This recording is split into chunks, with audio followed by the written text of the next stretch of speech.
Hey, we're here live with Dan RIBA. What? I mean, what? We're here live with some T-shirt, is what I mean. Oh, there he is! That's me. I was not expecting that at all. Oh, let's see. I think we could even go as far as to say we're here live with our friend Dan RIBA. Yes, you could. Hey, he's only my friend. You guys, he doesn't talk to you guys. Or maybe he does. Hey, that's what we're doing right now, yeah. For the two people in our audience who haven't seen Right. our Dan RIBA interviews, James, do you want to list off his credits? Everything except Zeta Project. No, he just... and he was on. He and did Ben Ben 10. 10. That is inclusive in everything except Zeta Project. He did Zeta, though. He did the episode Zeta of Batman Beyond, yes. That is what he's known for most, I think. You know, right as we were starting, did we lose Dan already? No. Okay. He had such a look of wonder. I'm hearing all this echo. Oh, well, cut out the Twitch. Close Twitch. Get out of here. Oh, that's right. It's a little behind, yeah. I wanted to read the scrolly things but you're right. Just mute it. You could just mute it too. Oh, I turned it off already. Oh well. That's I'll all read right. it for you. Yeah. Yeah, we'll trust get the you. important stuff. I trust you. I think one of the best parts about our videos with you is just us cracking up at you randomly, like, oh, and this thing, and leaving the frame. And you did that about 5 times before we even started the call, before we even started the live stream. There's so much cool stuff I you've got, know. but you got to share with everybody else. Yeah, I know. Okay. Well, we have a handful of talking points for you, but I know everybody in the chat has probably watched all of our videos with you as well, and is raring to go to ask you their best yellow batsuit questions that they have. Okay. But before we get to that, I will go ahead and rattle. Yeah, off let's a start few. them off with 1 or 2 of ours. Yeah. So when we were preparing for this big ol' birthday event of ours, I realized that, you know, we should probably have 4 or 5 questions to ask everybody, just kind of get the ball rolling. And you were the first person I thought of, because I'm just like standing around eating or something, and I'm like, what am I going to ask Dan RIBA? And I could ask him literally anything, and he'd have a 20-minute answer for it. So I for you specifically, I thought of some pretty dang deep cut questions. So we'll find out if you don't have an answer. Whatever, we'll move on. Yeah, it's okay. I'm not embarrassed by not knowing things. Okay. Apparently, I say a lot of wrong things too, and have to correct myself later. I will mention, to everyone watching. How could I forget that Farmer Brown was not in that episode? I had to draw that pan. You started this panel with me thinking you did Zeta Project, and I was now it's because of Randy Rogel. That's who I'm thinking of. Yes, and it's not you. Exactly. So I take it back. That's okay. Yeah. No, but it's on IMDb too, so it's not just you. It's actually out there. Oh, it is. Yeah. Maybe you put it on there. No. I've never edited IMDb a day in my life. Yeah. We usually don't rely on that stuff to be accurate, because half the time it's not. But that was the one time we're like, oh, it must be right. But yeah. It must be. I even thought so, and I thought maybe they used a clip, but no. I love how, we put out those interview videos, and like the day of, you're sharing them on Facebook and stuff, and you're going like, by the way, make sure everyone knows that I said this one thing wrong, and Dwayne McDuffie didn't actually do this, he did this, and I'll be like, it's okay. But I understand. Well, I mean that's the thing, is that I also that somehow I didn't know his work when I started Static. I'm like, no, actually I read his books, I loved his comics. It just I didn't realize that's who it was, because I was just enjoying the books. It's like Damage Control and stuff like that. I was like, years later, I'm like, oh, you did that? Yeah. So Well, since we're talking about Dwayne, I might as well ask one of my questions that I have written down is there a story behind bringing Static Shock into the DCAU? Because of course the first couple seasons or the first one season, I suppose, is completely its own thing. It's sort of Bruce Timm style-ish, but not quite. And then by the second season, we're bringing in Batman, and then from there it just kind of steamrolls into like it's DCAU now at this point. I can't. Well, because. It's complicated. It's complicated because Bruce didn't have anything to do with Static. Ghost and Alan kind of brought that in, and so so then when it became part of the network, the company, it just seemed like a no-brainer to kind of fold it in, and especially after Dwayne started writing for us on Justice, eventually becoming producer. It was like, yeah, it made sense. It made perfect sense to sort of fold it all together. So yeah. It didn't happen initially, but it sort of evolved. Yeah.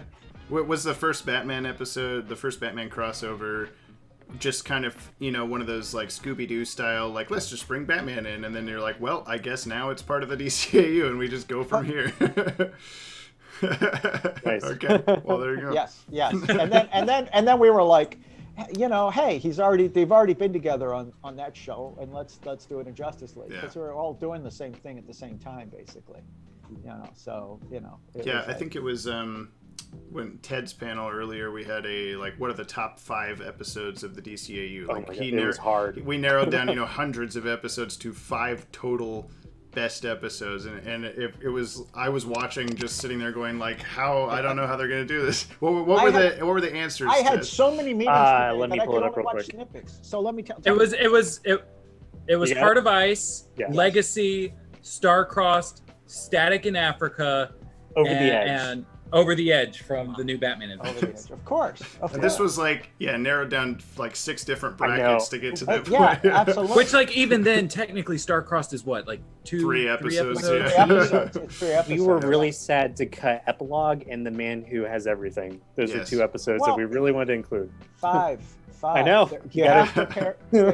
Something has to give. So. That was the goal. Yes, you gotta stick with your rules. But I think it was in that panel that they were talking about how, all the other shows crossed over with Static before finally Static appeared in Justice League Unlimited. Well, I guess not. Zeta Project and Static never crossed over, but all the other ones, before Static finally appeared on JLU, and then from there it was kind of like, okay, firmly, Static is here, he exists. Yeah. But you know what helped too is that Phil is awesome. Right. We love him, and he was it was Rebirth, not Over the Edge. I saw our comments just told me. I said the wrong thing. Over the Edge got voted off. It was Batman Beyond Rebirth, part 1 and 2. Over the Edge. All right, whatever. Okay. I'm not offended. That's all right. No, it's okay. No, Rebirth is awesome. It's great. It's a great episode. When the body of work is just that good, it's hard to. Yeah. I mean, that opening really got us. It was, and it's really funny too, because I mean, look, the truth be told, Batman Beyond was, I mean, look, he's almost behind me here, but it was one of those things where we were in a groove doing Superman and Batman, and we were like, yeah, this is cool, and the network was like, we want teenagers, we want teenagers, and we're like, ah. So, when Bruce went to the meeting with Ellen and kind of went, well, what if it's another kid and it's in the future and it's a teenager in the future, but Bruce is still around mentoring him, and he's like, okay, and then he's telling the story to the crew, because now we're trying to make a show, and he shows a drawing of the old nasty old Bruce Wayne. It's Al Boris Karloff, and we were like, yeah, that's it. That's the show. We're in. And the entire crew went, yeah, that's it. We want to make that show. So that drawing just set us all on fire. Yeah, that Epilogue Bruce Wayne design that was original old Bruce Wayne design. Hair. Yeah, he's got liver spots. He's got 3 lines for hair. And whenever we got to... Kind of looks like Swamp Thing in the face. Yeah. I'm not going to say. A little bit. But that we use that, old Epilogue Bruce Wayne design in our Legacies of the DCAU webcomic. Yeah. And I had to draw him facing away from the camera for one of the final panels. And there was absolutely no reference in for what he looks like from that angle. So I just made it up, and it just looks so disgusting. It's like Darth Vader. Yeah, pretty much. No eyebrows. Yeah. Cool. Well, on Justice League Unlimited, you and Butch Luke traded on and off for the Justice League episodes. So when we got to Justice League Unlimited, we added a couple others, including Joaquim dos Santos. Am I saying that right? Okay, you got it right. He had a very like shaky cam style direction. Yes. Was that a deliberate artistic choice for JLU as a whole, or was that specifically his episodes were like, you got to put the shaky cam everywhere? Well, it's his thing, really. Yeah. His deal, and you know, that's also the thing that when we differentiate between digital and non-digital, you know, you can't really do the shaky cam on cells, and the camera work, it's like it's every really frame you're moving the cells crazy. slightly. Yeah, it looks bad when you try to do that, but digitally you can kind of control it, and you can even do it in post. Yeah. So there's stuff where, you know, but we got pretty good at asking them how to do it, and to, you know, they could do it when you know. Yeah, I always love in the like actual animation cell painting, you know, era, which is the majority of the DCAU. You know, if there's like a big explosion or like a stomping giant villain or something, the screen just literally goes straight up and down over and over again. That's one of my favorite tactics. Yeah. Right. Yeah. And that. I was just gonna say on the world's finest fan site, they have a whole page collecting all of the light flashes for when someone gets punched, all the different like just bursts of light from that spot on the screen and stuff. And I've used those in a couple of my own like comedy sketches and stuff, just as like an Easter egg. Awesome, that's so cool. Yeah. I mean, we took a thing and made an old Looney Tunes explosion. And we used it in the Creeper show and quite a few episodes. Eventually we started just popping it in anywhere just to boost an explosion, but it was just frame grabbed old Looney Tunes and airbrushed exactly the way they did, and timed that out and shot that. And Joe Gall, our editor, would like pop those in and fade them into wherever we needed. So you know. I always love. Go ahead, Manny.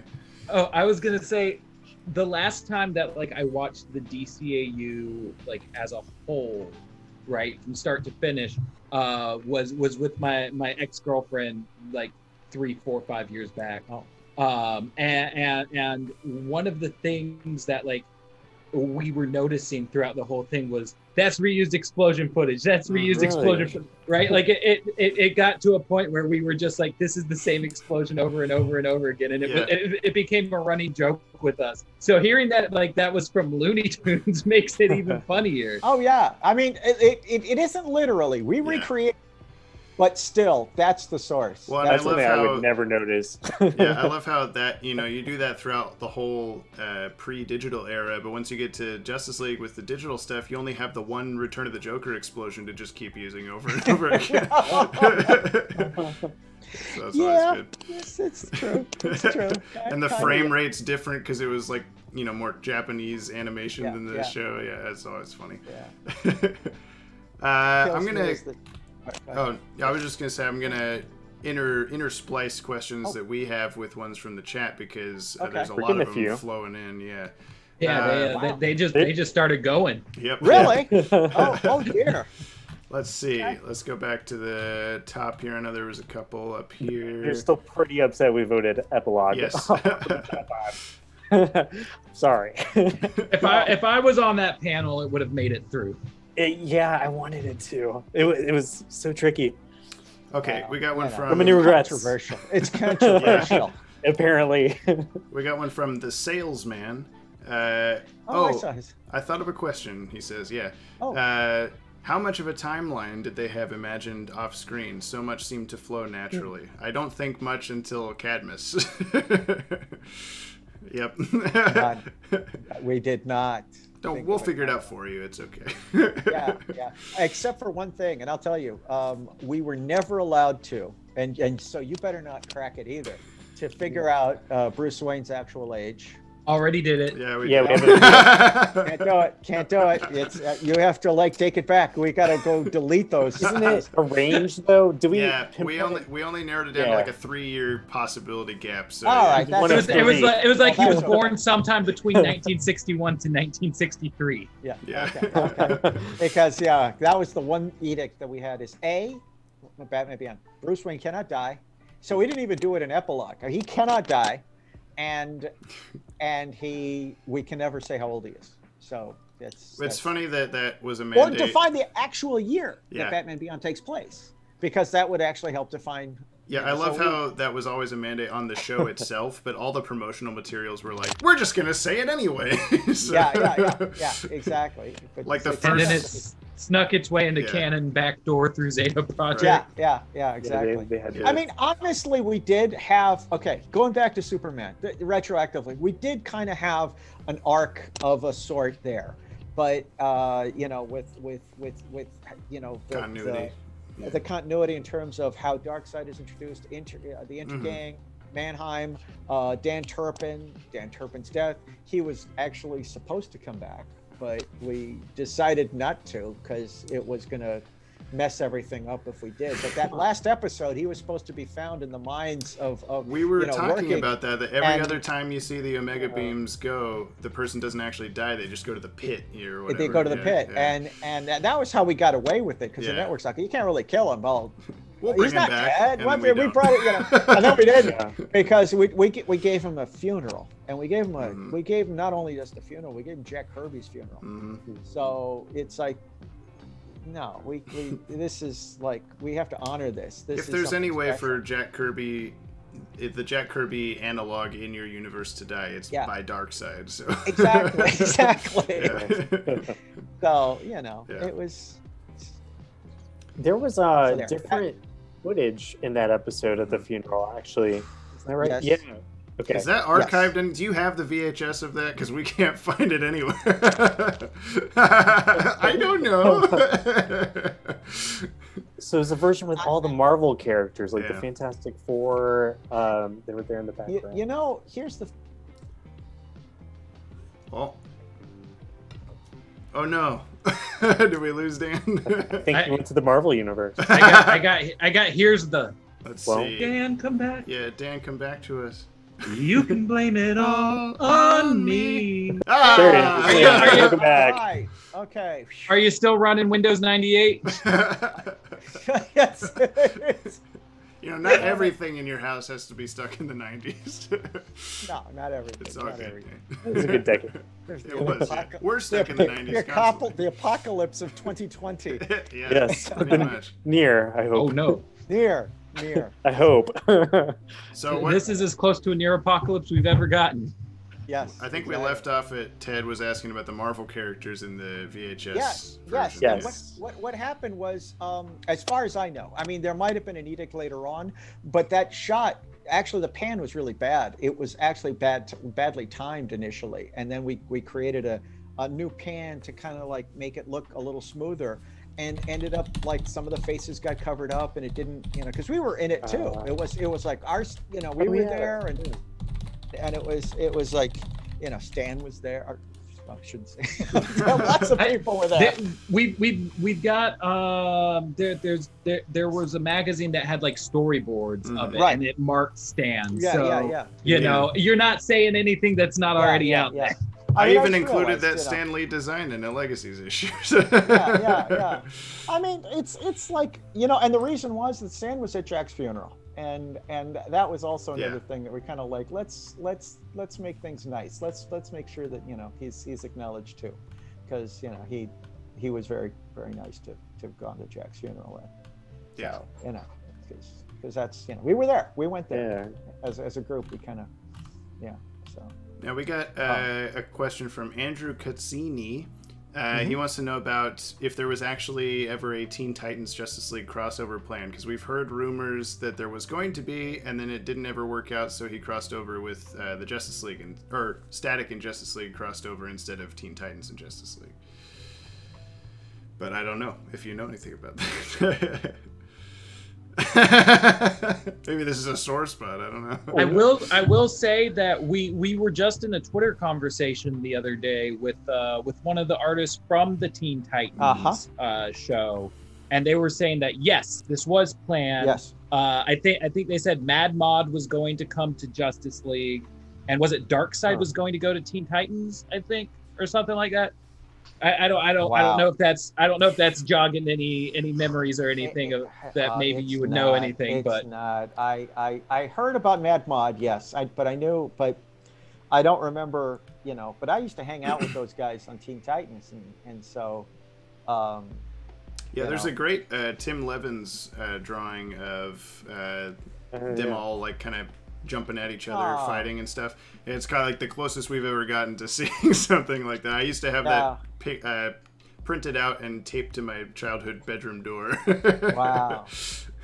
Now, the thing was also, it's like the styles of the show were so different. Even though Glenn came out of, you know, Bruce's, well, I don't know what he came out of. Right. Like, you know, his mommy. Yeah. You know. Right. When First, yes. But it was, but you know, the shows had a very distinctly, you know, anime, and we weren't anime, so it different kind of style. It would have been a tough fit.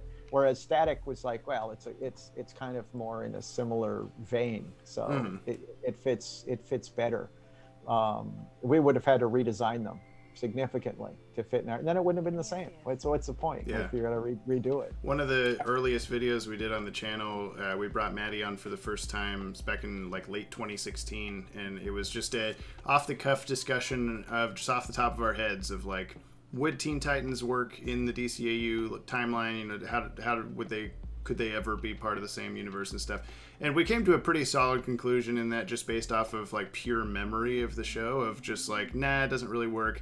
But it was one of the more popular videos on the channel for a while. It was in like the top 10 for a long time. And then at some point, everyone just started asking the question again, whether it could work. And so we did a whole, I watched the entire Teen Titans show, read all the tie-in comics, and took like meticulous, you know, Watchtower Database notes on everything. And did a 45-minute Will It Canon episode, and there's still people in the comments going like, well, I think maybe it could work between New Batman Adventure, or, you know, Batman the Animated Series and New Batman Adventures. I'm like, did you watch the video? It doesn't. It doesn't. Yeah. It doesn't. I mean, it's just such a different style in terms of just not just drawing style, but just thematically how they. Just I think a lot of people just they need it to be in the same universe in order for it to be like good, but it can be good on its own. That's Ben 10 isn't in the DCA; it's in the multiverse. No. Exactly, and you know, and look, their episode. There's a lot of the Batman. That's a solid show too. But but you know, one of my favorites though is Brave and the Bold. You know, that's really awesome, and that's not in the same universe either. James was ranking Batman earlier, and he said Brave and the Bold was an A tier instead of an S tier, and I'm waiting until this quarantine's over so I can go to his house and beat him up over it. Brave and the Bold is one of the best animated Batmans. Honestly, it is. For me personally, only because, well, let me show you. Yes.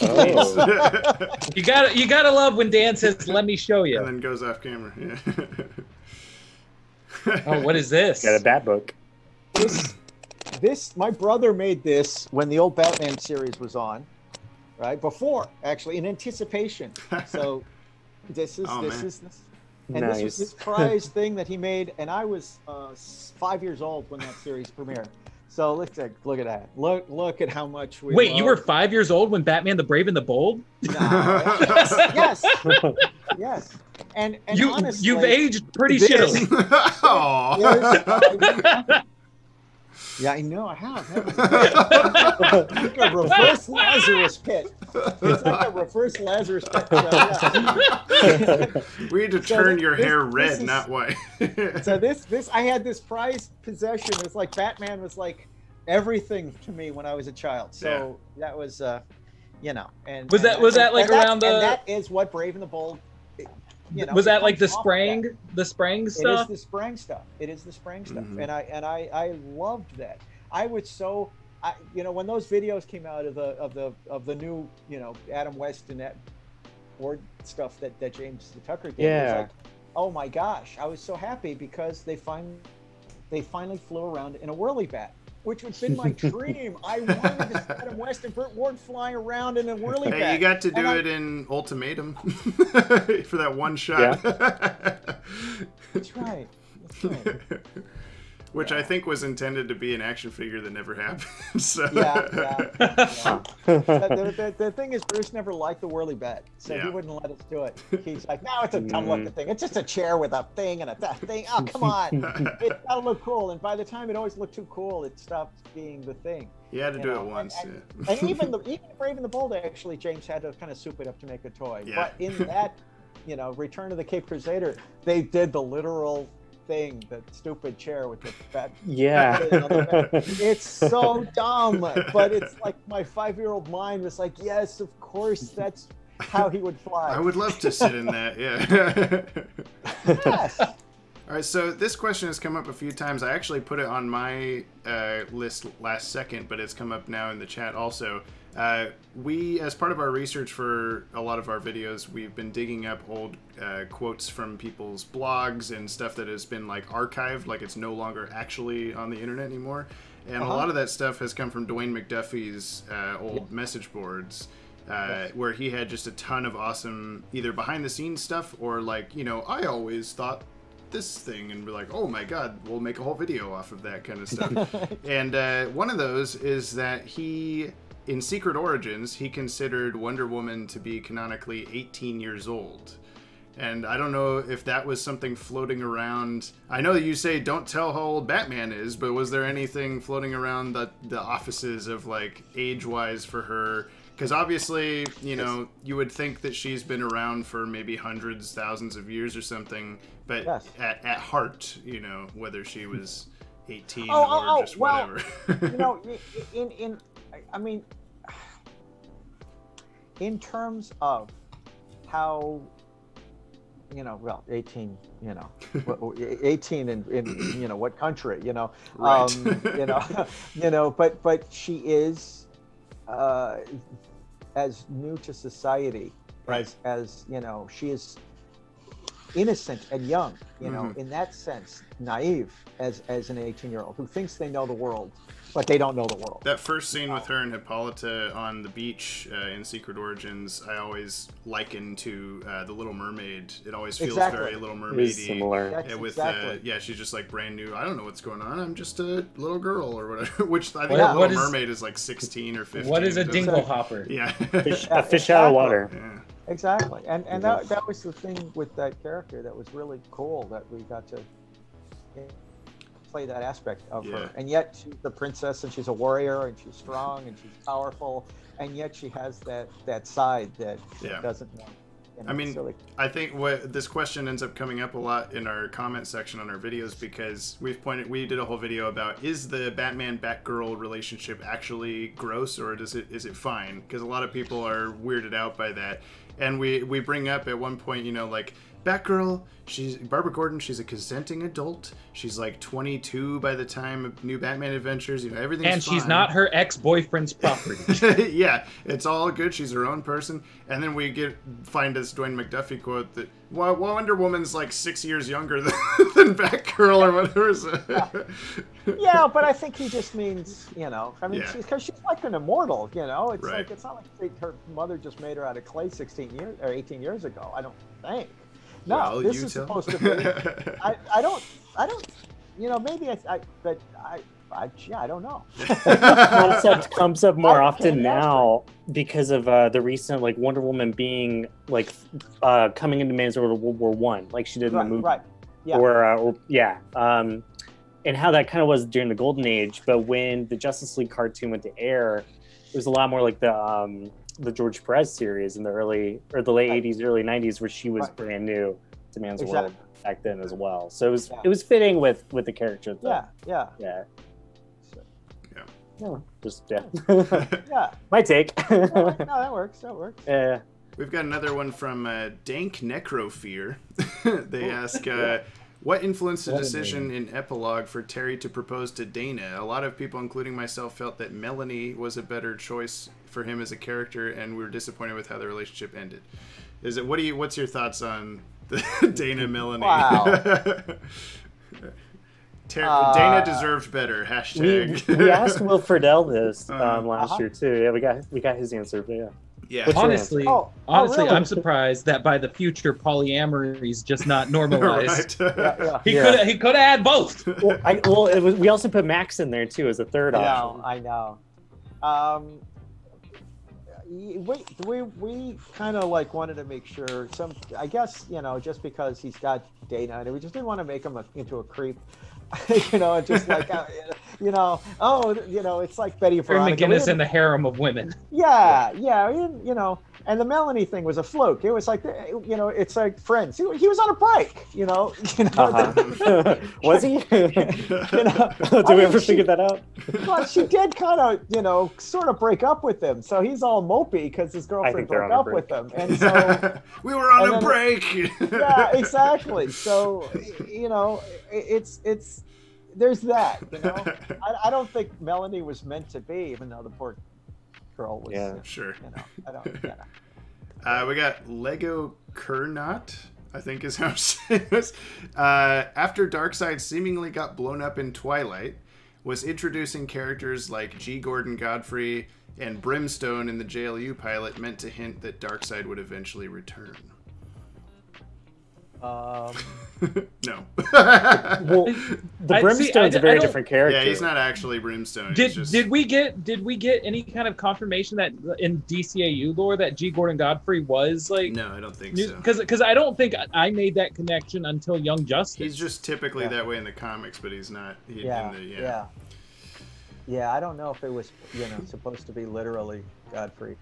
Well, and they also have, in this little piggy, they're monitoring for Intergang at the start of the episode. They're, like, waiting for Intergang to show up, which is like why is Intergang still thing? Yeah. Maybe they still have some weapons, It's like they got to break stuff up. Yeah, Intergang's on Lois and Clark, too, remember? Yeah. There's the Ties That Bind episode where we get to really see the inner political workings of Apocalypse while Darkseid's gone. Yeah, the Mr. Miracle Barda. Right. Yeah.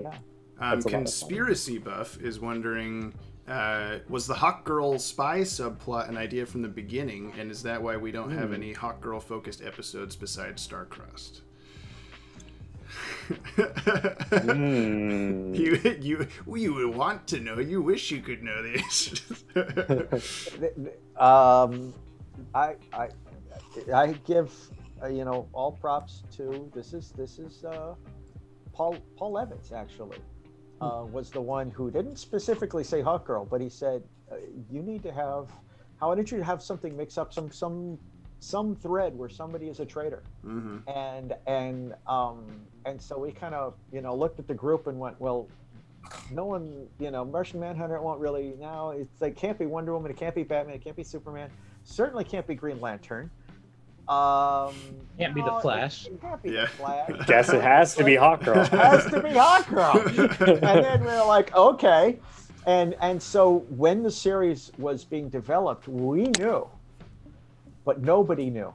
Yeah. Nobody knew. Well, all the press materials had like a completely made up biography for her about like she was zapped across the thing and all this stuff. Good job. A little Adam Strangey kind of, One of my Justice League memories was I had one of those coloring books from Dalmatian Press. Yeah. And like it had a whole backstory for Shiera in it, and like had images of like she was on Thanagar chasing down these bad guys, and now all of a sudden was zapped away. And like they didn't know. Yeah, they didn't know they were lying. They thought they were telling the truth. That's the funny thing. Yeah. See, like I had like when I was a kid, I was just like, oh, I really like this picture of Hawk Girl, like that's on this biography page. Let me, try to recreate it myself. And so I spent so much time like looking at that page and like just drawing a lie. Exactly. And by the time we got to Starcrossed, I was just like, what the fuck? This is it just caught me so off guard. And like if you go back and watch if you go back and watch the series now, like there's subtle clues here and there. Is there a Hawk Boy? Yeah. There's a reason why Starcrossed made it in the top 5 episodes. Right. Yeah, no, it was. The only thing about it that was kind of funny is that then we had an edict that it couldn't be Hawkman that came in the invasion. because Carter Hall. There we go. exactly. Exactly. Or Catar Hall. So. Yeah, I just rearranged the letters, and it's like, and then you did Hawkman later anyway. Heroic. Heroic, and he's just a little bit more of a badass Hawkman. But, Yeah. On the series of Hawkgirl questions, something that has come up like time and again throughout our YouTube career is that in Secret Origins, right, we've already been introduced to Batman, Superman, the Flash. Yes. And you know, it acts as an origin episode for Wonder Woman and Martian Manhunter, and expects us to just, you know, believe, hey, Green Lantern and Hawkgirl have been around. Like, Batman shows a familiarity with Hawkgirl. Was there any kind of like backstory that you guys wanted to do with like Hawkgirl's been on Earth this long already, and this is why they know each other? No, because she was, you know, she had a cover story. We were lying, so it would have been too complicated to I always figured that Batman just knew Hawkgirl existed because he's probably monitoring like every hero ever, like to keep tabs on everybody. Maybe they had a case together back in the day. Who knows? Yes. When he was doing his version of Brave and Bold. Pointy nose. Yeah. Heroes. Exactly. Fair enough. Exactly. So yeah, I don't think we had that in mind. No, it was kind of like, let's get on with it. Let's just like, let's. Yep. Nothing to see. She's, you know. But yeah, in your defense, so yeah, we should have actually. It would have been a better cover story. If we kind of we get that question a lot, usually from the same person, asking, "How does Batman know Hawkgirl? Do a video about that." I'm like, we don't know. We have nothing to go off. No. And if you guys didn't know, then there's no way for us to know. Yeah. Now we can just take this part of the interview, whole video, and put it on YouTube and just title it "How Batman Knew Hawkgirl." Which, by the way, I totally forgot to remind Ted to record this. I had thought about that about 10 minutes ago, and I was like, I'm not going to ruin the chat. No, it's going to be on the Twitch channel though. We can go back and get it there. Yeah. Okay. And by the way, just for the record, my answers are completely irrelevant here. Because they're all canon. Because I was in the room for some of this stuff, right? And I was around for like that's 100% more than we were. But like, you know, when it comes to stuff like that, who knows? You know, Rich, Fogel, Bruce, you know, those would be the people that would know these things. Well, if you can get them on here, join the Zoom call. Come on. We got Digital Jedi Master asks, how do you deal with all these nerd guys who keep asking you to appear in their live streams? Oh, yeah. Put them off for 2 years or so. Yeah. You know? And I was like, and honestly, I was like, oh man, I can't find a picture of myself. This is too much work. I keep using that one of you with the pumpkin. I like that picture. Yeah. I like that picture. It's almost Halloween. It's a themed picture.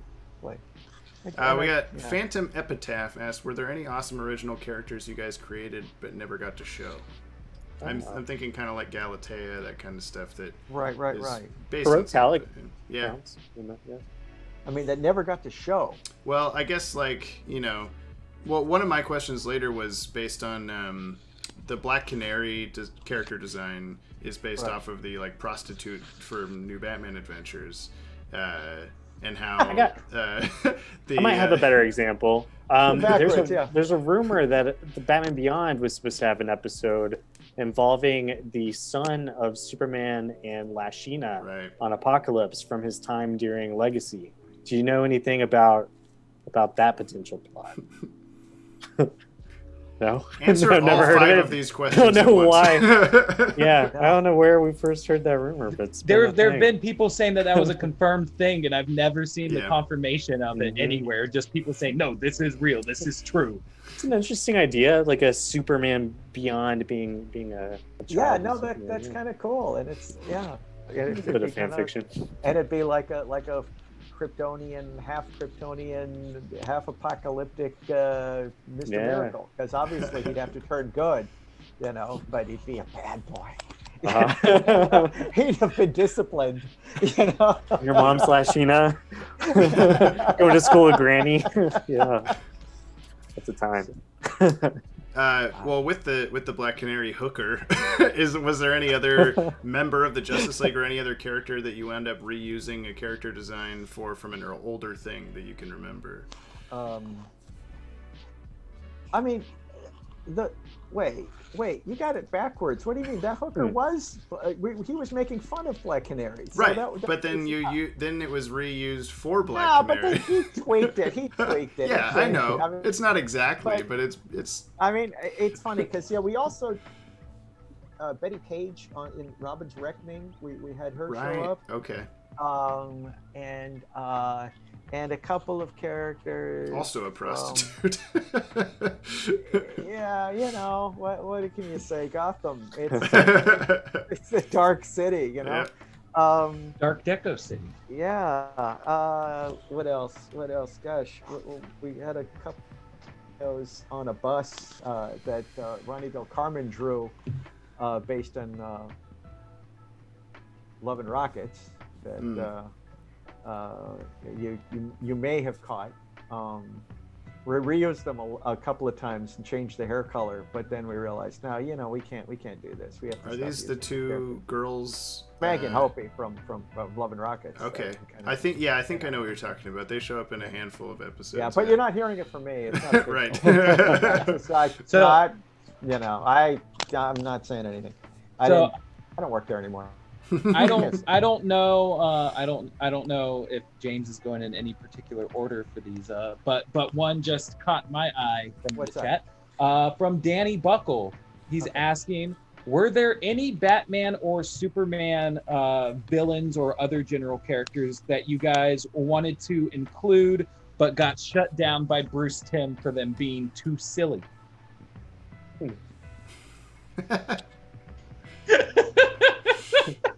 That look says absolutely yes. I know there was a story that that Paul Dini wanted to bring in Crypto at one point. Okay. And was told no. King Tut. Right. No, we were never allowed to use King Tut because it was Fox. Fox owned King Tut. That's why we did Maxie Zeus. Paul wanted to do Ace, the Bat Hound, like on the old Batman show, and Bruce was like, no. And finally, when Batman Beyond, he said, okay, now he's old. He can have a dog. he would have a dog at this age, but he was not allowed to have a dog during the series.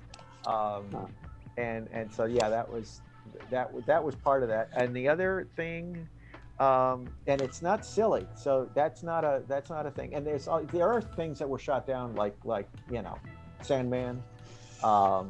And I keep hearing different stories about why it was shut down, but I'd heard from Neil Gaiman, job, Robin. I think, told me that it was that Paul had said that Bruce didn't want to do it. So I think that was actually kind of, you know, there were the dream thing, and just didn't think it would mix up with the show very well. But I've heard it was also, you know, there were other issues too. Yeah, I think Paul's graphic novel that came out in the last couple of years said Alan shot it down. And he said Alan because he didn't want to pin it on Bruce. So interesting. It's hard to put a character named Death in you know, in a kid's cartoon. Yeah. No, the one that hurts is the Simonson Manhunter, because I love those comics. I think that's awesome. And the look that I gave was the look that I was like, ugh! And Bruce, you know, yeah, the comics are great, but he always hated the costume. He always thought it was too colorful and too broad and too complicated and whatever. So he just didn't think it would make a good animated character. And I disagree. I think it would make a perfect animated character. I think it'd be awesome. I think it would be a great video. You know. Which series were you talking about bringing him in? I'm not sure exactly. We didn't even. Wasn't even on the table. Really. The table, really. Yeah. It was a cool character though. New adventure when we were bringing in Creeper and stuff like that. I think somebody might have mentioned it, and he was like, "No." Or Glenn, I say, "No, Bruce hates a costume," and I'm not, whatever. So I was like, "All right." So I didn't even bother because I love that. Yeah, comics are awesome. I wanted. Now, So. I got to read this question because this one from one of our Patreon supporters, and he gave us some Bitcoins or whatever you call them for for highlighting the question. But I'm not entirely sure what he's asking, so we'll try to decipher it together. He says, so this is from Radical Meatballs. He says, so Dan, huge fan of all your stuff. Is there any kind of changes you want to have made during the run of Superman? So I'm guessing he's asking about like any directions you would have liked to go instead of where it actually went. But I think you were pretty pro on like half the people hate Superman kind of stuff. So initially, in fact, there is some interview somewhere with me, like besides with you guys. On it, like promotional things that I actually said something about that, and that wasn't really the way they wanted to go. I just felt it would, it's ironic because now I'm like, I don't like the dark stuff. People should like Superman. He's a Boy Scout. Everybody should love him, But when you're starting, different. How do we not, we're already told, no, you can't do the Fleischer Superman.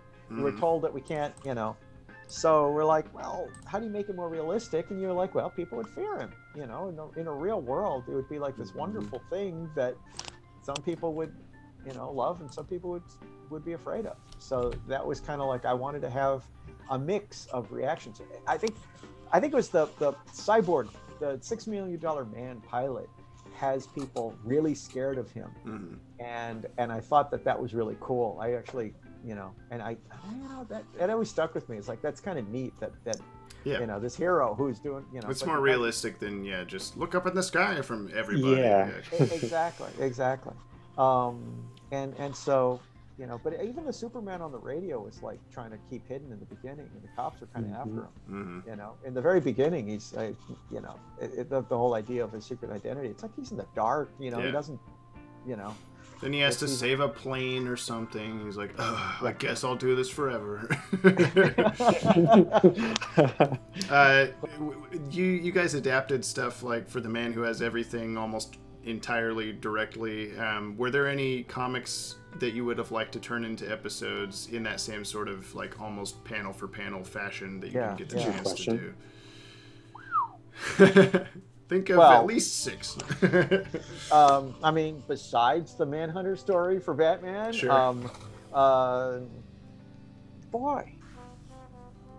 there's got to be, because we almost got No Man's Land. We got like a little tease in a comic. We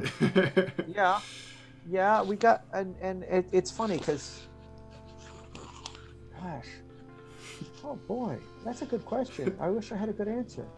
I'm sure you can think about it while we go to a different question. It's been a long time, so I know I did, but I read comics. I love comics. I was gonna say, are you still keeping up with like current comics? Oh no, did we lose Dan again? No, we let in the Babadook. Hey, here I am. Dan, the Babadook. Oh, who is this guy? Oh hey, are you here to join us for the Dan RIBA panel? I've heard that. That's like, yes, exactly. Is that the tape player in your hand? No, this is my phone. I was just like while all this was going, he found 5 other tapes and he's ready to just go out the gate. Okay, so I'm gonna run through. We're gonna speed run through some questions. Happy Meal box. Oh, sick. Those are the coolest. Nice. I want a Happy Meal. Got a Superman bang. I have that one. do you have the style guide for the? No. I saw it on eBay the other day though for like $40. No, it's 135. Buy it now, 40 for the for the bid. For the bid. Really? Which reminds me, I need to check on that. That one. Sell that. All right. Well, for the sake of time, we're probably going to have you on till midnight. If I'm sure you're okay with that, probably. Yeah, but yeah. I'll take out my trash later. I'm going to focus. I'll take out my trash later. We are the trash. I'll focus on the highlighted questions just so we can get to the bottom. And then Ted had one that he wanted to go through too. I think.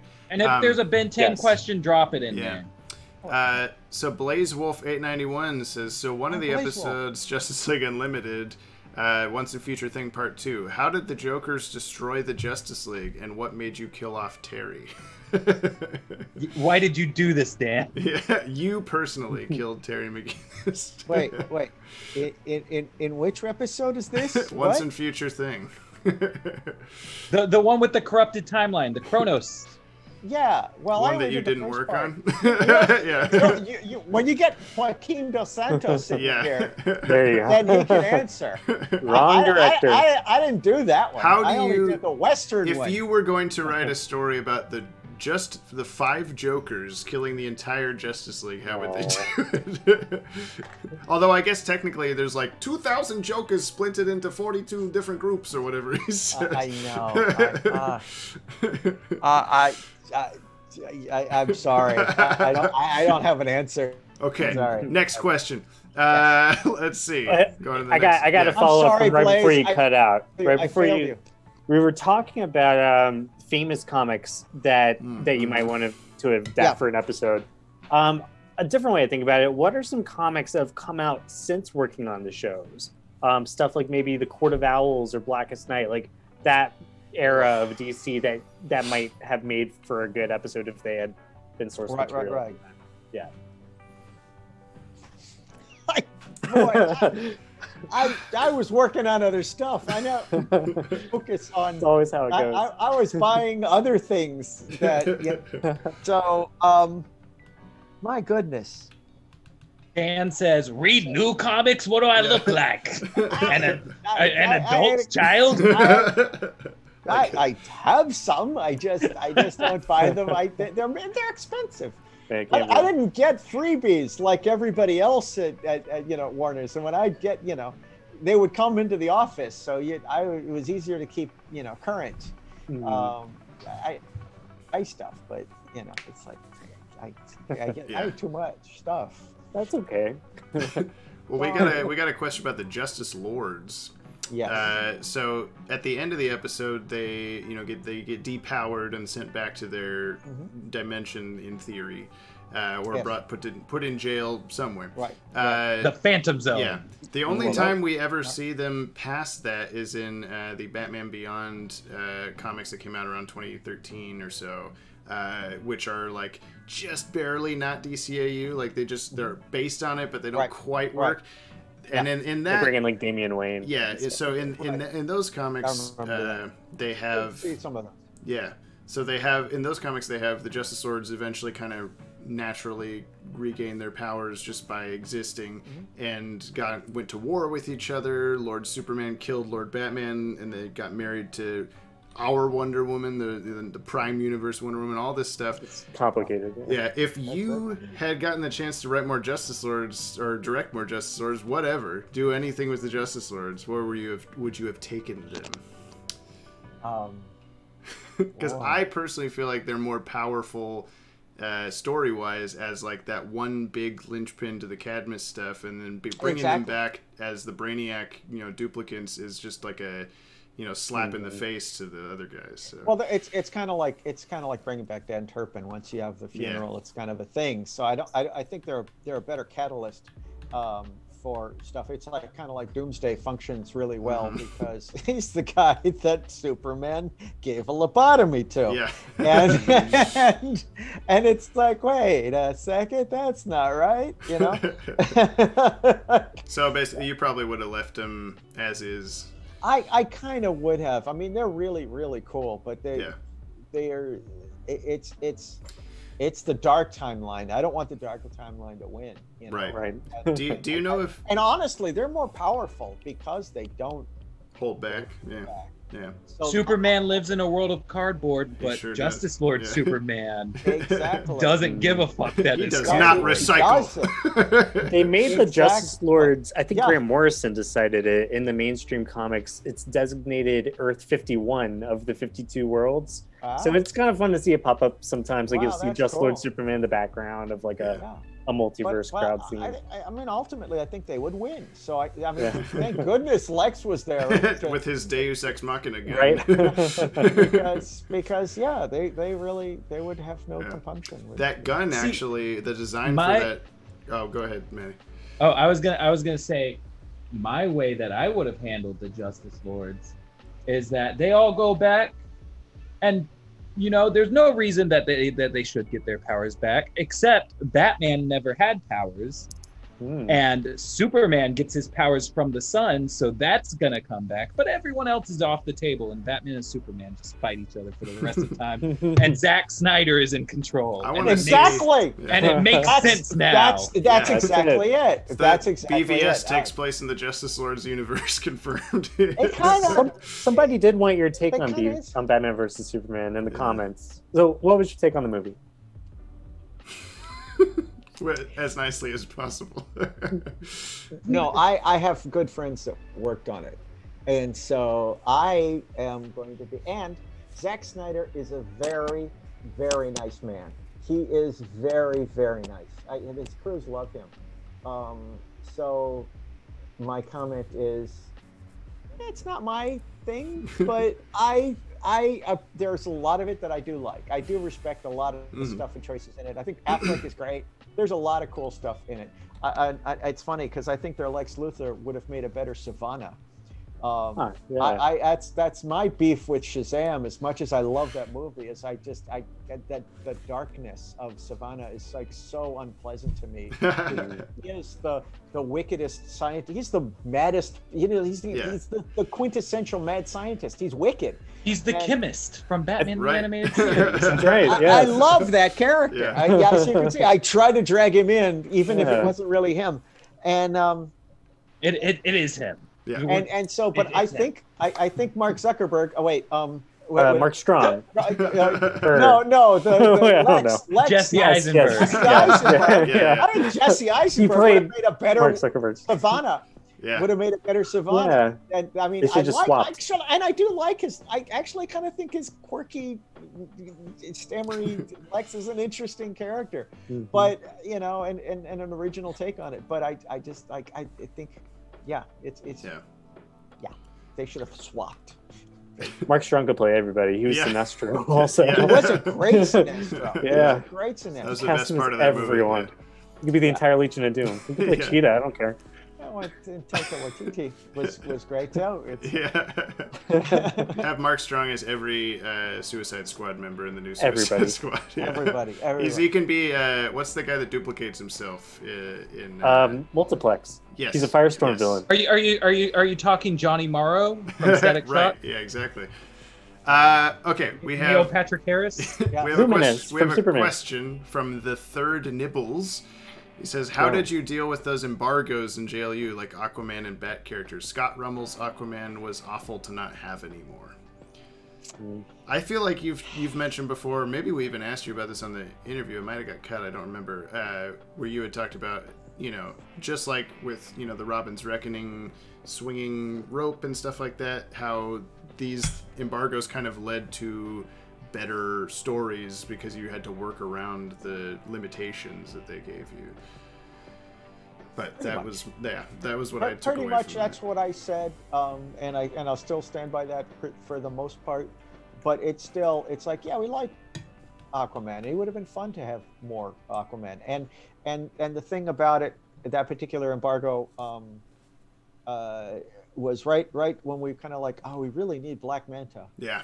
And what are we going to do? And Dave Johnson, the genius cover artist, painter, artist, what am I saying? He's known for covers, but he's, The Reverend himself. the Reverend, he's brilliant friend, and just a wonderful guy. But he's also brilliant because he just like, I had a character. Yeah, what I had a character name. I came up with the Devil Ray. And we're like, Honestly, I love that name better than Black even Man. better. It kind of is. Yeah. I want to see him get integrated into the broader That's DC what universe. so the thing. I think Devil Ray has to He's got to be like the Terry Gotta bring him back. McGinnis to the Bruce Wayne of Black Manta. Yeah. Honestly, for my money, I would say that maybe the one thing that the bat embargo did that I wish it didn't was that we didn't get that spooky ass Jeffrey Combs scarecrow on the Legion of Doom. Yes, that would have been great. Yes, and Riddler. That. He can have a question battle of wits. Yes, there's that. And the only one, the embargo that really bothered me was Blue Beetle. Because I really love the Dcau design, and I thought, you know, a creeper, you know, just to do like a whole like league of Dcau characters with Hawk and Dove, Creeper, and Blue would have been so neat. And you know, we couldn't use Blue Beetle because there was a rights issue that they hadn't quite figured out yet. What was it, like a radio show or something? Was it? Yeah. It was a comic strip, a comic book. Jack Kirby had done the comic covers and some of the strip as well, but it was a radio show as well. So there was like rights that had tied with that, and it had been so long ago that they were sort of in public domain, but DC wasn't sure. And so when Charlton had the rights, you know, you're like, yeah, they have the right, you know. So here they sold them to DC, you know. Yeah, so DC bought the rights for Dick Giordano, and they're like, yeah, we have the rights to all these characters that, you know. And Blue Beetle had this ancient history as old as Captain America, practically. Yeah. He was one of the oldest characters, and you know, they realized, oh, wait, we maybe not completely, we don't. It's not as clear. It's not as clean as everything else. So for a part of our Legacies of the DCAU comic, the original intent was to start right at the end of JLU and go up to the very, you know, as Terry McGinnis coming up to Bruce Wayne's gate kind of thing, fill every skipping around here and there. Now's my chance. Yeah. Despite all of that. Oh yeah. Look at we that. Still got the Justice League Unlimited. He was in the JLU comic also. Yeah. He still made it in the world. And Plastic Man came out in that too, and he was also that broke my heart because I'm the biggest Jack Cole. Plastic Man's down there. It's fine. But it's okay. Don't need too stretchy, guys. Right. Yeah. Well, you know. So so in our Legacies comic, that was the original intent, was to go linearly like that, but we've been jumping around all over the place just to kind of tell random stories. We had that was your intent. Yeah, I know. I didn't want to jump around, but I kind of expected that would happen. But so we've been trying to find little pockets of the DCAU that have, you know, a little more to be told, and one of those is in the '80s when Batman's like first 10 years or so being on the job. Like, you know, Mask of the Phantasm flashback kind of era of Batman. And I believe is his name Trevor North? Is that his name? Yes, actually, that is his name. Yeah, it's a little guest writer we have, which we haven't had for this webcomic before. So I helped him edit a little it's 2 chapters, but they're both 6 pages. So it's a pretty short little story. But it's we'll team up between like this early Batman with a Ted Kord Blue Beetle. Yeah. And it's really fun. Oh, that's so cool. It's kind of bookended with like a Justice League Unlimited moment too. So it's kind of like they're there in that time looking back on like, oh yeah, when I was. What was the villain in that one? I can't remember. It was Ted's uncle Jarvis Kord. Okay. And he was trying to basically use the Scarab, like Dan Garrett's Scarab, and get that to work because it never worked for Ted. Yeah. But yeah, I just thought that it's fun. We felt that was an era that he fit in pretty well. Yeah. So wow. We got Zach Ferg Attack 99. Hello, Dan. Did you guys have an idea of the T Gang? This is in Batman Beyond. Being associated with Mr. Terrific because they both have the T across their face. What episode were they in? That was just a completely. They were the one where Terry went missing. Yes. Yeah, they're like a parallel to the Joker's gang. They have like a war between the gangs. Right. The one guy's name is Fat T. Yeah, Fat T. Yes. Yes. Is no, it just a coincidence they have T's across their face? Completely a coincidence. Completely. It's a lot like the Michael Holt Mr. Terrific character. Yes, it is. I remember that. Yeah. No, we did him. He's No, and in some of the recent comics, Mr. Terrific even has a red T across his face. So just like the... yeah. Well, anyway, Backlash TV is asking, Dan, had you been able to continue working on the DCAU following the end of JLU, do you think you would have continued on with it until it ended, or do you think you would have walked away after having achieved everything you wanted to with the series? What a question. Dan's over here like, it's all a paycheck to me, my man. Yeah, I mean, if the DCAU was still going today, would you still do it? Yeah, it's hard to say. It's hard Batman to say. Beyond season 15. Yeah. You can hope. There's a bit of like, I've been there, done that, and there's a bit of like, yeah, but I haven't done this yet. Mm-hmm. So The Blue Beetle rights are clear now. Exactly. So yeah, I know Brave and Bold did a lot of Plastic Man, but there's still Plastic Man stuff. Mm-hmm. There's and again, Bruce isn't calling all the shots, so it's like maybe somebody will do the Simonson Manhunter thing, and that would be awesome to do. And there's a couple other things that I would do that I have in mind that would be cool to do if I. You would finally work on the Zeta project and get season 3 done. Yeah. Exactly. We can only hope. Yeah. And then the Ben 10 crossover. Yes. Yes. Speaking of which, Vongola Sedici asks, top 3 Ben 10 aliens you would want to transform into. Besides Driba. Wow, I know. I'm already Driba. He's the best. Alien X or something. Well, there is that. That's maybe a little too powerful. That's a little scary. Wrath would be fun. I don't know if you remember Wrath. He's the big. I'm not super familiar with the show. I wish I was. We don't remember much of that show, but I'm sure whoever asked the question. Well, here's the deal. Wrath.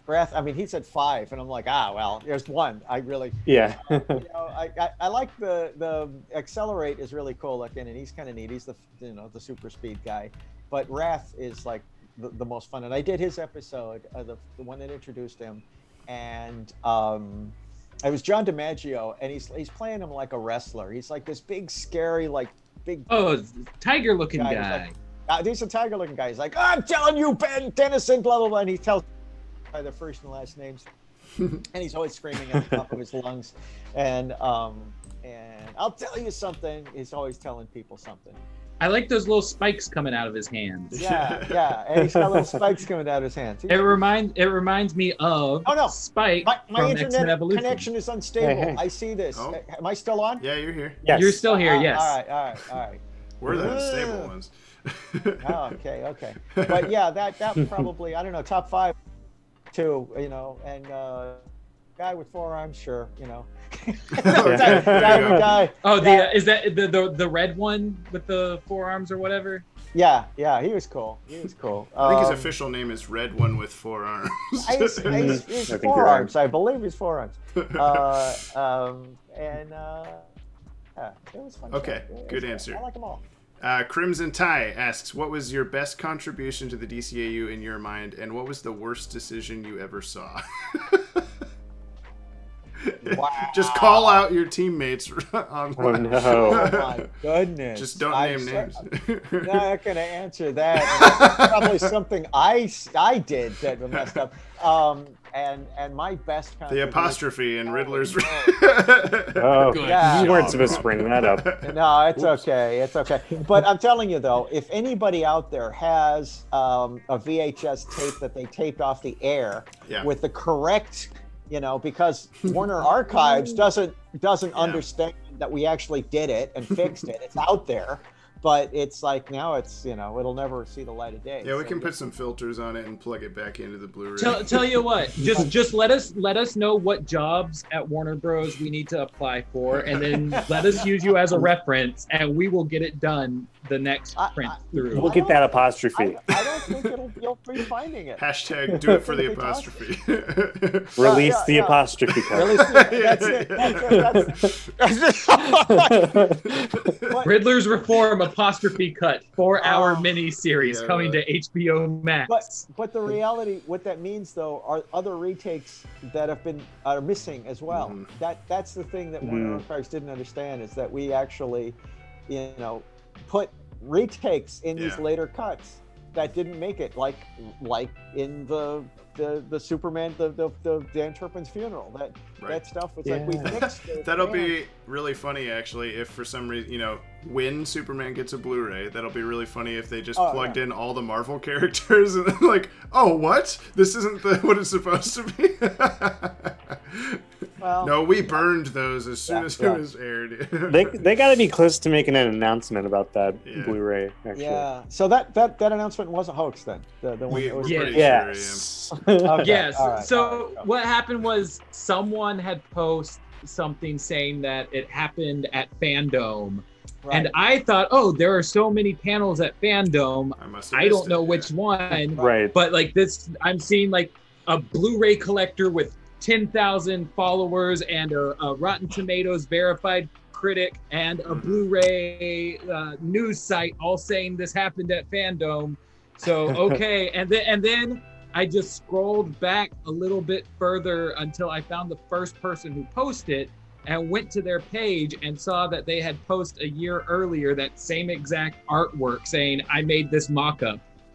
And it was just like, wow. So all of these people Blu-ray cover. Hoodwinked and then hoodwinked us in the time between. No, it's actually a very good question, and I really wish I had a good answer, because I forgot, what was the question again? The question is that we're moving great on contribution. To a different question. No, I don't know.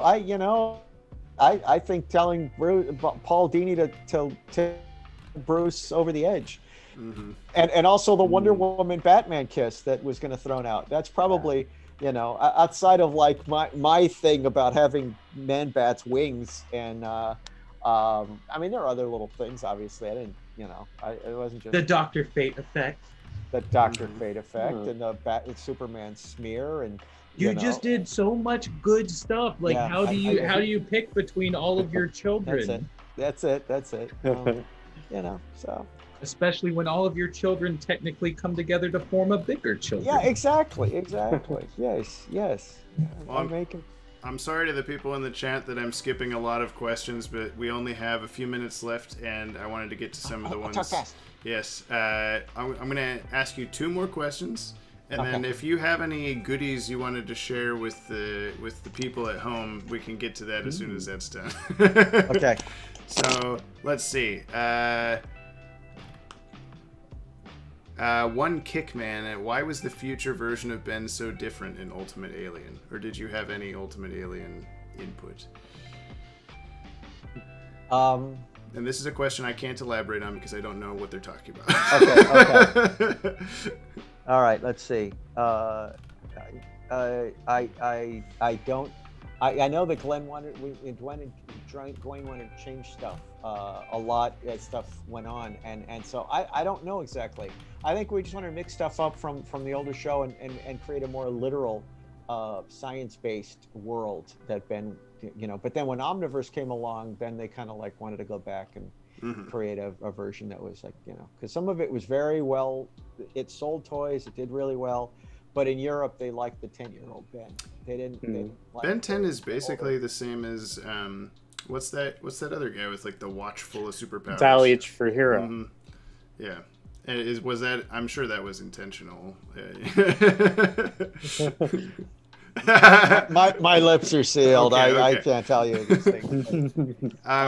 It's all in the same company now, so. I assume it was a pretty fun time working on that show because Dwayne McDuffie and all that jazz. Yeah, Butch and Dwayne and Glenn. It's like it was. We had fun. DCAU reunion. Yeah. A JL reunion, if you will. And the places were great. I know it's like Gary Lowenthal and everybody was just. It was really fun. I working with David McCallum and And eventually Mark Hamill. I got Mark Hamill a gig on Omniverse, so that was kind of cool. So he owes me, man. He owes me. Go get some of that Jedi money out of him. I'm looking for a final good one here. No, apologies to someone if I don't choose you, but let's see. Okay, here's one that I appreciate, but you may not actually have an answer for. In Epilogue, the Batman Beyond Batsuit was moved to the front of the suit display, where the new Batman Adventures suit is typically displayed. What was the reasoning for this?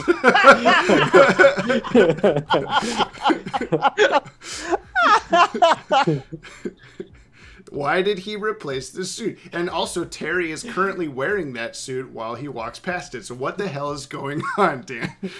You can always just say more than one suit. You can always just say, "Hey, dude, it's a cartoon. Leave me alone." It's all in black and white, so maybe that's the yellow one, and he's wearing the red one. Maybe he's wearing the yellow one. Wait, oh my god! Wait, are you talking about this is during the flashbacks? Yeah. The weird black and white flashback sequences. Is this where he's yelling at Bruce? Where he's like, "You're always going to be alone." And okay. Well, then it didn't happen. That's true. It's in his mind. Maybe he so put it's it irrelevant. there. Yeah, he put it there in his mind. Yeah. He was planning on making another one, and he just thinking of in the back of his head. Yeah. People in the chat are going, "Why is this so funny?" It's a legitimate question. No, it is. I get it. I understand. I just don't remember. It's a piece of it's a detail of something that happened so long ago. It's really hard to like I can't answer that. There's no. It just happened. All right. Sorry. Well, we got 5 minutes left with you. Okay. So if you have any awesome stuff you want to show us in the 5-minute period, I think he should share that Bruce Timm Joker take with the with the class. Yeah, all right, we got to be quiet though. Okay. All right. Let's see. Let's see if this works. Okay. This is a tape. You have to rewind it. No, actually, I did. Okay. While I was busy while I was offline. This is a Joker audition tape when the Joker was recast, and among the auditioners, and I don't want to play the other because they're John Glover and Dan Castellaneta, which he's already crusty. He can't be the Joker and crusty. That would be awesome, actually. Hey, it's the Joker. I guess he got the audition because he was already crusty, probably. That might be. I don't know. He was good, but then this is somebody else that was good. This is Bruce Timm auditioning. I shouldn't play this. This is actually it's too late. All right, here goes. Here goes. 1, 2, 3. Look who's come to trash the place. Ooh, I just love to get down and dirty. Okay, boys, it's playtime. Batman, you're a real party pooper. Why don't you take your mask off and have a few laughs? Why didn't he get the part? Yeah, what the hell? That's like... He's really good. It amazes me. It amazes me how good Bruce Timm is because he does these small bit parts all throughout the DCAU. He did Booster Gold in Batman and Harley Quinn. He did Two-Face in the Justice League vs. Fatal 5. He did the Joker's leader in Batman Beyond. He's good. And also I have the other cassette that I have of Batman. It wasn't my show, but I kept it because Adam West was on it. It's a great ghost, and he was the toy man in there, the toy collector. That's what the Mad Bomber. I almost said that, but I was like, it looks like Bruce Timm, but did he actually voice him? He did. It's both, yeah. Okay. And it was based on 2 toy collectors at work, and actually I'm one too. So it was Ted Blackman and John Dimer. So he's Ted Dimer, and he does a thing when he looks at a toy where he goes, "Oh." And that gesture and that thing, that's what I do. So he was imitating me at one point. I've seen you do that like 60 times on this stream, so yeah. Someone in the chat. Those Adventures Continue toys? Oh, yeah. You have those pre-ordered? What? Red Hood and Azrael and stuff? Yeah. Deathstroke. The Batman Adventures Continue toy line. Oh, man. It's coming. Gosh, it's it's being they're out there. They're still making toys? Well, and it's based off the Batman the Animated Series. So it's like if Red Hood, Deathstroke, Azrael had appeared in the cartoons. I know. I'm getting mine like next week. I know. That's another thing. That's Azrael was one that I wasn't super crazy about in the comics. I mean, I thought he was cool looking. I loved the comics. I bought them. I did. But I didn't know whether or not we should, how it would work for us to adapt it. But Alan wanted to do it. I think Alan really liked the character and wanted to adapt it. And Bruce was like, whatever. I love how in the chat we have here, ooh, I just love to get down and dirty. Classic Bruce Timm. He's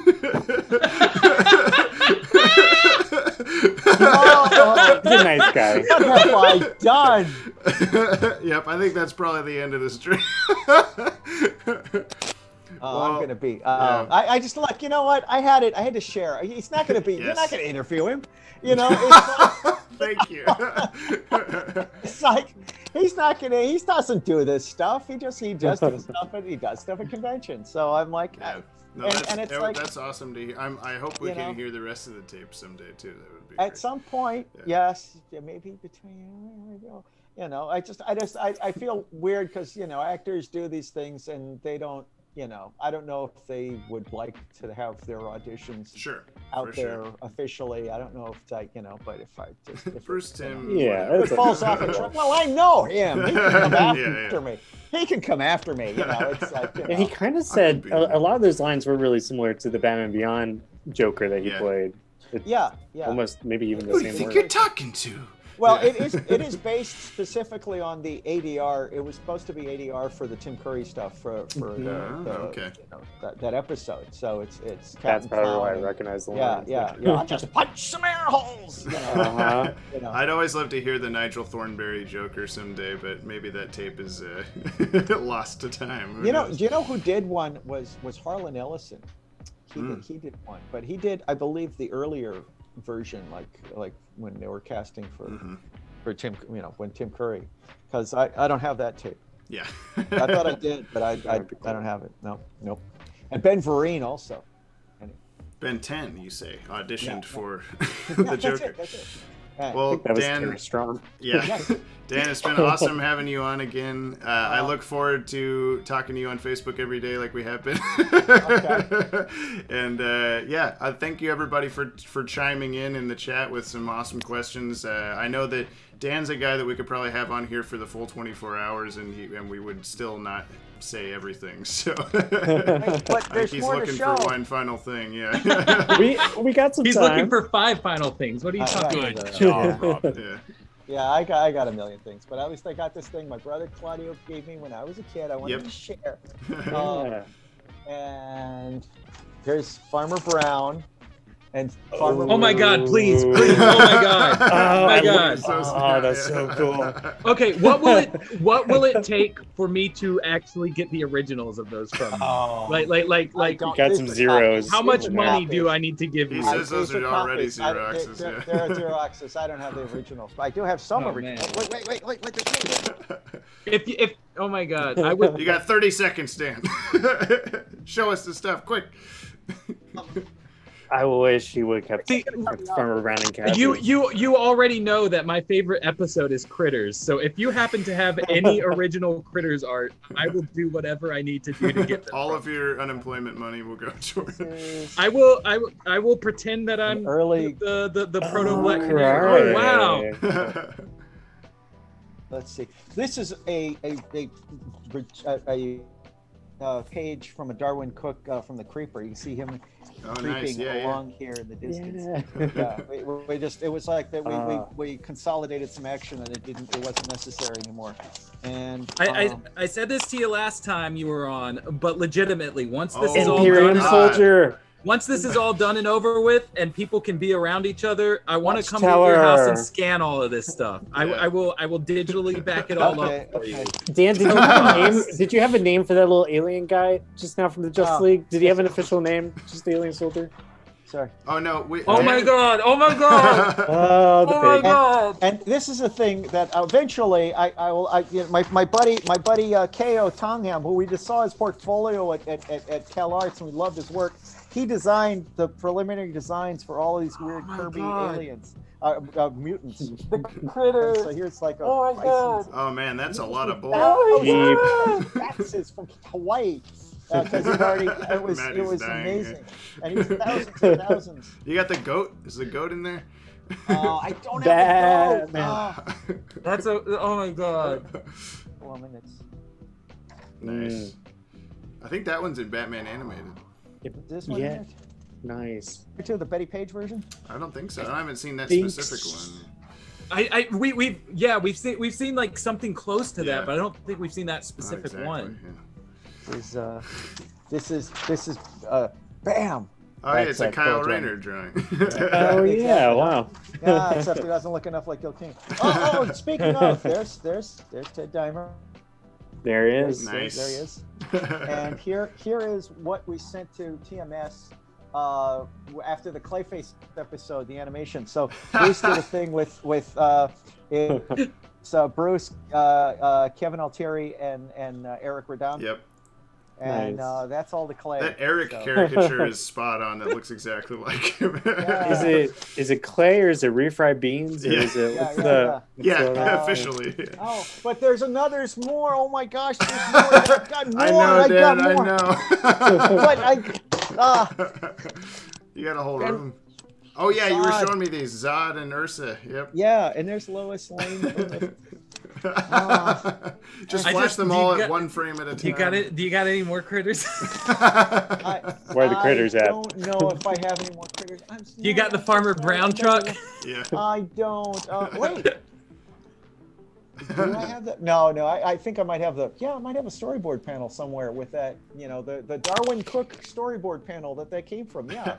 I'll send it to you. You can send me everything on Facebook. Yeah, that's all right. I gotta go. I gotta throw out the trash and. Yeah, throw us out. Thanks again, Dan. Yeah, we love you, so Dan. much Thank fun. you so much for coming. We on. love you. This is this is a great way to end the first half. 12 hours. 50% done. Here's my Emmy for the. Yeah, yes. There you go. Yeah, if you can mail that to us too, that'd be great. This is my Captain Action Superman that I turned into a flusher. So that was what I had as a kid. He's in a Stretch Armstrong version of Superman. He's we don't need Action. 3 stretchy guys. Yeah. No, yeah, exactly. Okay, anyway, gotta get you up. Thank you so much. We'll see you soon.